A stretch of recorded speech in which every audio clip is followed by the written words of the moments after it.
I'd like to thank Father Tom, Father Frank, all the deacons, and yourselves for your hospitality this weekend. My name is Father Dennis O'Brien, and I'm a missionary in Ecuador. I know Father Tom for many years. We went to the seminary together, and at the seminary, he was a good basketball player. He still might be. Nah.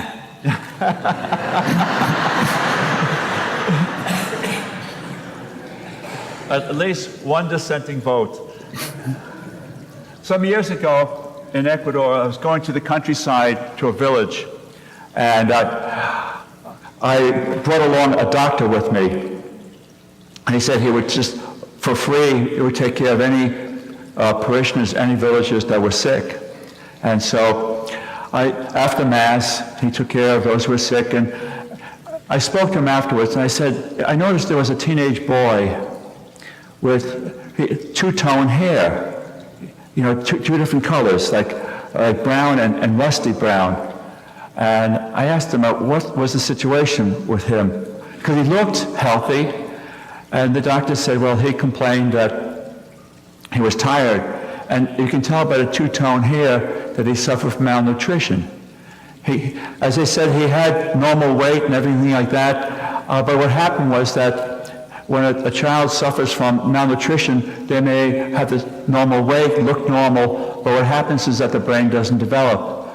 And what happens is then that the child, the teenager, would go to school, and afterwards would have to drop out because the brain hasn't developed and the material in class is just too difficult. And so, this doctor told me, he said, it's just so important that children have proper nourishment, especially before the age of 5, because if not, it's irreversible. And I was thinking that today, on the Feast of Corpus Christi, the body and blood of Christ, at a different level, where we are nourished spiritually by the body and blood of Christ, are we aware that we can be well nourished spiritually? And if we're not, what can we do? I come with a message about Ecuador, about trying to nourish the people spiritually, but also trying to nourish the people physically. I am pastor of 2 parishes and 5 chapels, and I live on the coast of Ecuador, outside of Guayaquil, tropical, hot, buggy. And one of my parishes is in a shanty town where the streets are of dirt, people don't have indoor plumbing, their houses are built of bamboo on stilts, and they live in misery. If you look at the slides, I'll be doing a running commentary. Maybe I may not be talking about the slides, but the first slide you see will be one of my chapels. I would say that chapel is more humble than the place where Jesus was born in Bethlehem, and that's inside the chapel, and you see the parishioners there. And in the year 2012, just a year ago, during the rainy season, in Ecuador you have a rainy season and a dry season. And rainy season goes from January, it should stop around April, but this went on to May, and there was flooding. And the people were not used to it. They're used to heavy rains, but not flooding. And the soil could not absorb the rain. And what happened was that the streets, which were made of dirt and clay, became almost like canals. And so the name of the parish there is called St. Barnabas or San Bernabé. And I said, I'm going to try, this was in February, I'm going to try to arrive at the church with a pickup truck.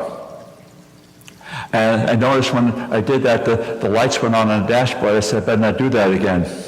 So I went to my bishop, I said, I'm having problems going to this church because it's flooded. So what did the bishop do? He got me a canoe, which was fine, except that I was the only one with a canoe. The parishioners didn't have a canoe. And so we had to look for a chapel on dry ground, a distance away, where we can celebrate the Eucharist on a regular basis.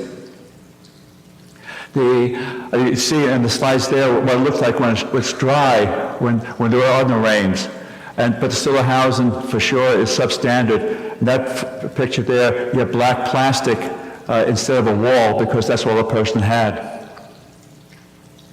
With the rains, people lost their jobs. Because they lost their jobs, they didn't have food. And so I asked the bishop, I said, can Catholic Charities in Ecuador help us? And they did. And I had almost about 3 tons of food in bags, like 15, 20 pounds. Dry food, rice, beans, cooking oil, sugar, salt, cans of tuna or sardines. And it was a help, but it was a temporary help. We also, with the help of my bishop in Ecuador too, we had teams of doctors coming, Ecuadorian doctors, who would treat the people. I had boots, and the boots that I originally had were too small because the flooding went over the calf of the leg, and the boots I had only went up to the calf. And so somebody got me some hip boots, which were fine. But most people didn't even have boots, and so they would just walk through the water. It seems like it's not going to hurt, but it does because the water is not clean, and they would have irritations on the skin caused by fungus. When the teams of doctors came, each of them treated about 250 people, most of them children, and a lot of people had blotches, red blotches on their legs from the fungus irritations. A lot of the children and adults suffer from anemia and malnutrition. And so, but it was good treatment. There still is a problem with hunger these days in this area where people suffer from anemia and malnutrition. This year I asked the bishop for help, and so he contacted Catholic Charities. At first, Catholic Charities said, we don't have funds, sorry.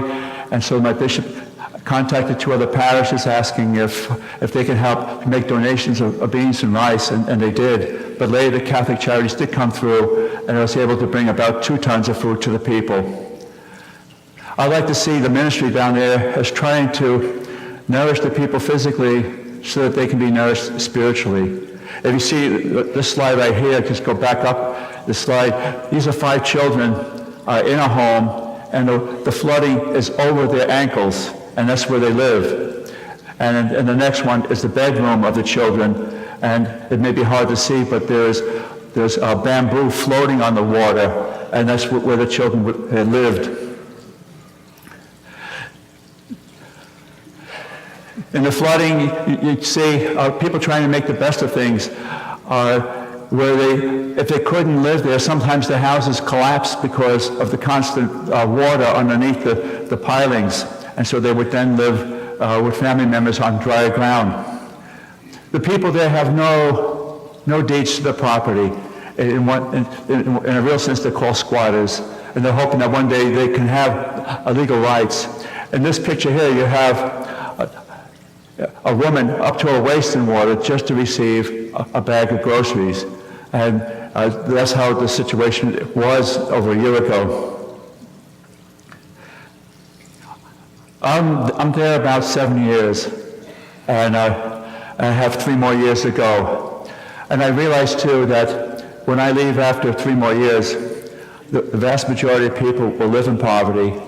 And I might ask myself, why am I there? I can't change the whole situation, but at least I can make some changes. I can help some people, not all. And maybe I can help some people with their health, with their education, though not all. I can't do everything, but I can do something. There will be a second collection today. I ask you to be generous.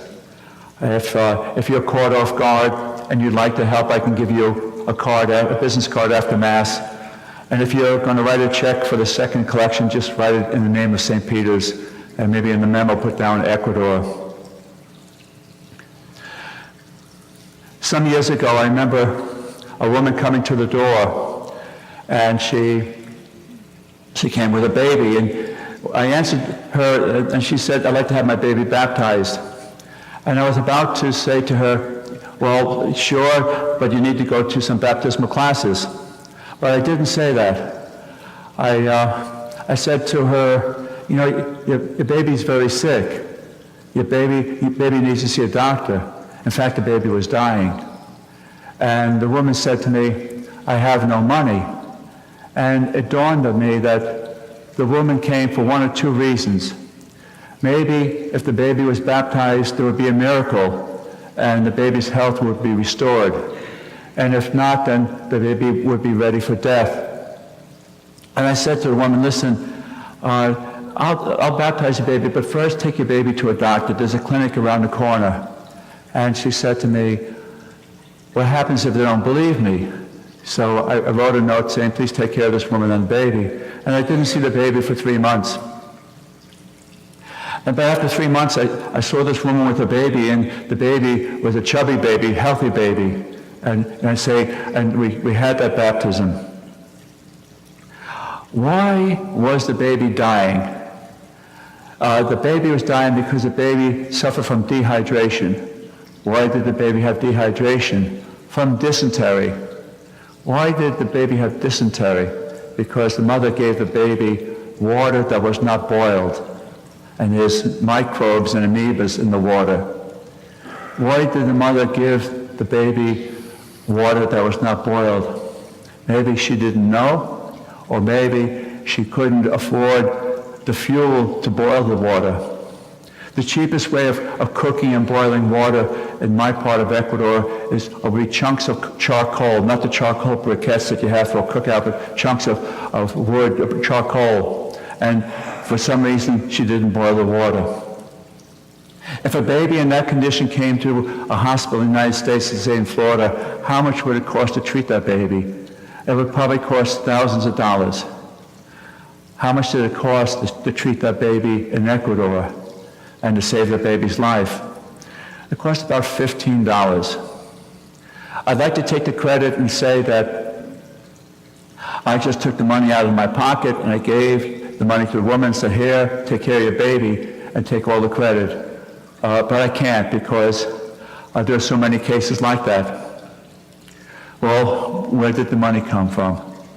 The money came from people like you, and who want to help. In the gospel today, we have a message from Jesus when the disciples were trying to dismiss the crowd because they were hungry. And Jesus said, you feed them yourselves. And Jesus also gives us that mandate. You take care of the poor yourselves. We can't do everything, but we can do something. So I ask you just to be generous. And as I said before, if you're caught off guard and you'd like to help, I'll give you a business card. And if you want to write a check, just put in the name of St. Peter's. You might say, gosh, there's so many needs. I can't do everything. That's true. We can't do everything, but we can do something. Your generosity may help a child who's suffering from malnutrition or who needs medication. Your generosity may save a baby's life. Thank you.